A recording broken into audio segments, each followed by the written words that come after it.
Now, Ben Wallace was UK Defence Secretary during Russia's invasion in 2022. He's been a staunch supporter of Ukraine. Welcome to the programme. You're obviously a Tory. I mean, you were in the Tory government. This is the opposition Labour government now in power. So what do you make of where we actually are right now? Everything I just led into, the UN vote, not saying that they're going to give guarantees to Ukraine. Trump said again, it's up to Europe. They're next door to Ukraine. Where is the security of Ukraine and Europe? The security of Ukraine, I think, front and centre, is with Europe. And I think there are two parts of the Trump message. One that I think I can wholeheartedly agree with, which is the same message that President Obama gave, which was, back in 2014, Europe has to carry a greater share of its responsibility and liabilities for defending itself. We couldn't just take the US for granted, and it was about time they stepped up, and the 2% target happened in 2014.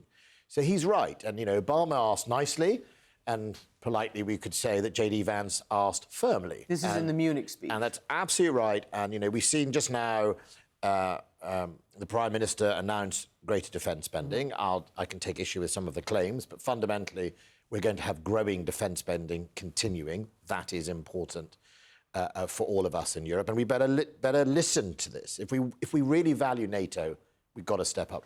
Do you believe, given all your experience, that Europe can be unified, that it can take on this task, which has now become an existential task for Europe, and that it can happen overnight? Is Trump going to give them... None of these ships of state move like that. I think, well, you say that. I hosted the very first donor conference on Ukraine the day after the invasion, and we had 28 nations. I then convened the following week another one. We had 34.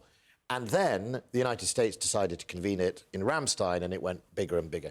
And it can happen quickly. And I think the message to all the European leaders is stop talking and do it. I mean, just, if you really want to, change your culture, cut something else in your public spending, and focus on lifting your defence spending, and indicate to the Russians that you aren't going anywhere and that you are going to defend both Ukraine and indeed invest in your own defence capabilities. That's the best deterrence of all, an indication and an action. Putin knows us. He looks at our words and no action and just thinks we're all hot air. And so we can do it if we want to. Now, the problem is, I'm not yet sure if we're prepared to put our money where our mouth is, both in the UK and elsewhere. And that's the sign where people like Donald Trump and Putin say, see, I told you, they don't care. Can I just say, because I know that you've complained and you tweeted that the percentage increase that Starmer announced is very small, like 0.2 or 3%, right? And they're going to take money from the foreign aid budget again.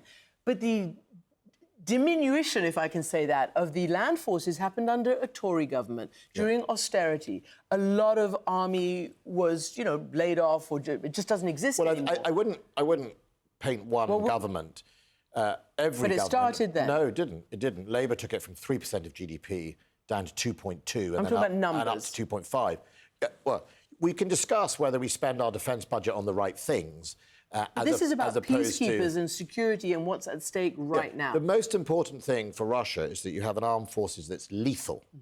We can all have a First World War army with just bayonets and rifles, but you need to be lethal. You need to be able to deter your enemy because you can inflict violence on them in your defence or in offence. And that's fundamentally where we've slightly lost the way in defence reform areas. We've focused on, I used to call it top trumps, that card game, I've got more than you in numbers.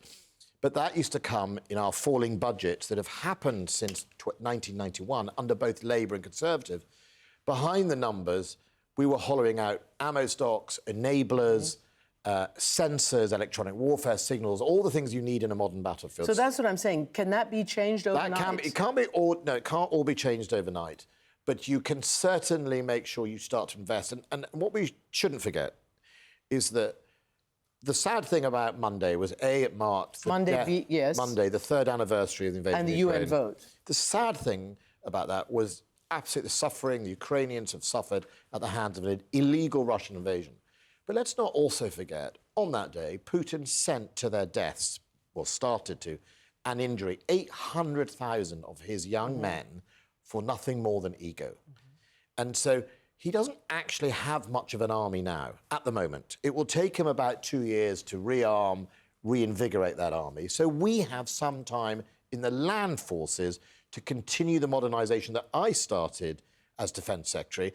And actually, contrary to what the Prime Minister just said, the biggest defence increase since the Cold War came from me as Defence Secretary, not him.